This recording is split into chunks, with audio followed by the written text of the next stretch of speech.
I can do all things through Christ that strengthens me. So not saying some things, that doesn't mean that you can work a job, but you can have a career. It's a difference. It's a difference. You know, you don't have to have a job. You can work a career. You have every opportunity in the world today.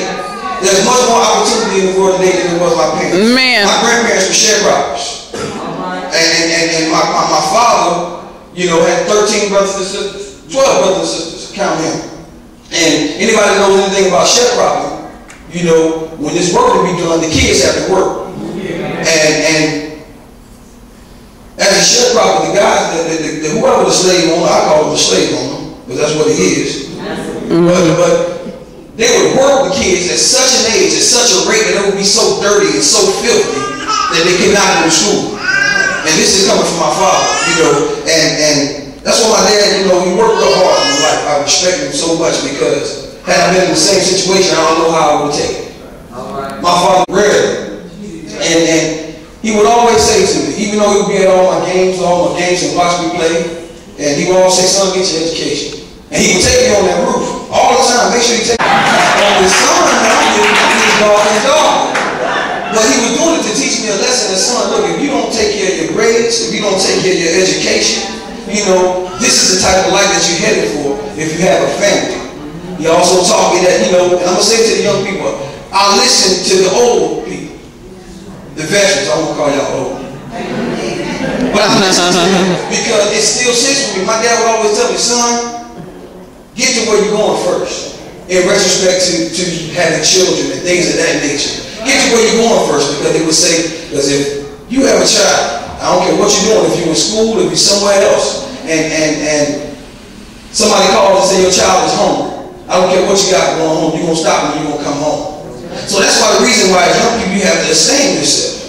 And it's not for the fact that they're trying to keep you away from something, it's that you're not ready to handle responsibilities or the consequences that come along with it. You know, women can be such a distraction for men.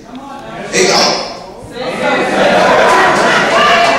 They can be a distraction. You know, you can really start to sway away. Your pace may not be as fast as you would like it to be. And in the same sense, young men can really be a total distraction to these women, and then will mess up your lives. Children. Because as soon as they drop their baby off on you, they on to the next one. All right. Free. So I know mistakes happen. I'm not trying to pound another home or come down on anybody because, you know, I have my shortcomings and also. But while you have an opportunity, don't let that be your Amen. It sets you back in life. You can't go to college like you want to. You can't go to the homecoming dance like you want to.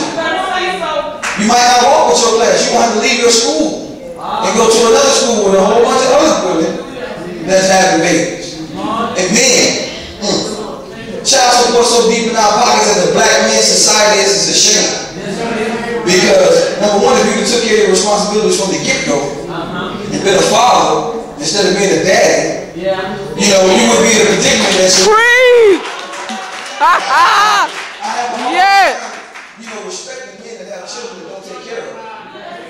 I really have a problem with that because my father did everything in a way. He did everything that he could. And for me, if I was to have a child, I don't know, I wouldn't want to miss nothing.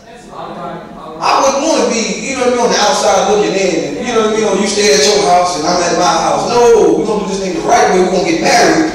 I'm going to enjoy my life for a few years. Then I will have kids and we'll raise this child as a family. Rather than being in all this separation.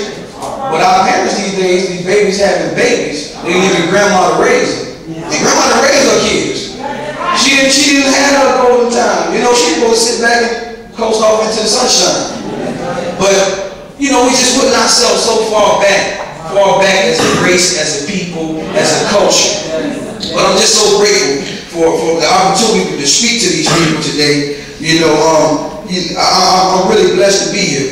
I tell you, this pastor here is something amazing, and if it's okay with Pastor, I'd like our young people to come up and I'd like her to pray for them.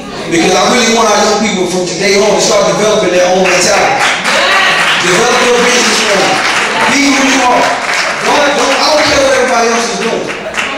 You know, you are different. You know, God made us not to blend in. He made us to stand out. And that's why I never wanted to look like everybody else.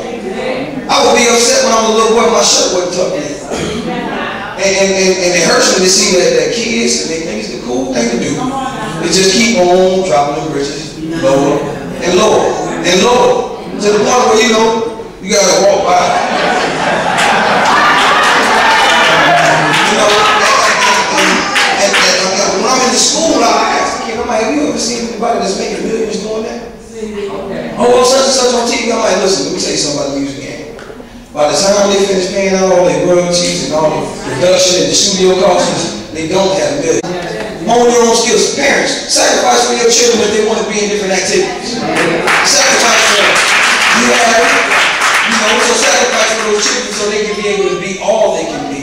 I truly thank God. I traveled the world before I was 14 years old. It was no trip that I said I wanted to go to that was positive that my mom said no to.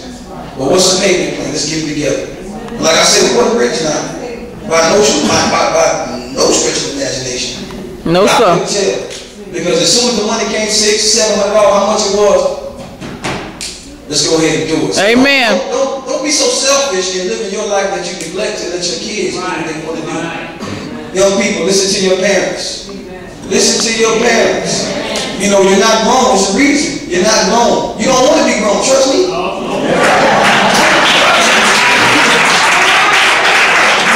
Trust me. What? Teaching school, you get paid once a month. As soon as you look at that shit, like, man, look. Rent, car note, insurance, life, man. I'm still kind of sad. I still wish I could go back home a little bit. But I'm going to say this in pretty youth people, please come up.